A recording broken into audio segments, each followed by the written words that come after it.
નમસ્કાર મિત્રો, વિડીયોમાં તમારું સ્વાગત છે। જી હા મિત્રો, અત્યારે હાલ મોટા અને મહત્વના સમાચાર સામે આવી રહ્યા છે। તો મિત્રો, સમાચારમાં વાત કરીએ તો પંજાબ નેશનલ બેંક ભારતની સૌથી મોટી અને સૌથી જૂની બેંકોમાં એક છે।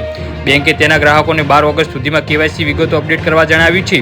શુક્રવારે બેંકે એક નિવેદન જારી કરીને કહ્યું હતું, જી હા મિત્રો, કે ગ્રાહકોને નિરાધન સમયની અંદર કેવાયસી વિગતો અપડેટ કરવામાં નિષ્ફળ જાય છે તો તેમના ખાતા બંધ કરવામાં આવશે। બેંકે કહ્યું છે કે આ અલ્ટિમેટ એવા કસ્ટમર માટે છે જેમના ખાતામાં 31 માર્ચ 2024 સુધીમાં કેવાયસી અપડેટ થવા જોઈતા હતા। ગ્રાહકોને તેમની શાખાની મુલાકાત લઈ અને આઈડી પ્રૂફ, એડ્રેસ પ્રૂફ, તાજેતરનો photo, PAN card, mobile number જેવી માહિતી અપડેટ કરીને કેવાયસી કરવું જરૂરી છે।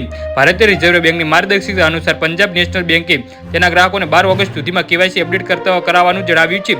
બેંકે એમ પણ કહ્યું છે કે KYC PNB1 app, internet banking સેવાઓ, IBS રજિસ્ટર, ઈમેલ, પોસ્ટ દ્વારા અથવા તો 12 ઓગસ્ટ સુધી રૂબરૂ મુલાકાત કરીને શાખાની મુલાકાત કરીને કરાવી શકો છો। જી હા મિત્રો, તો આના વિશે તમારું શું કહેવું છે તો નીચે મારી કમેન્ટ બોક્સમાં જરૂરથી જણાવજો અને અમારી YouTube ચેનલને સબસ્ક્રાઇબ કરવાનું ભૂલતા નહીં।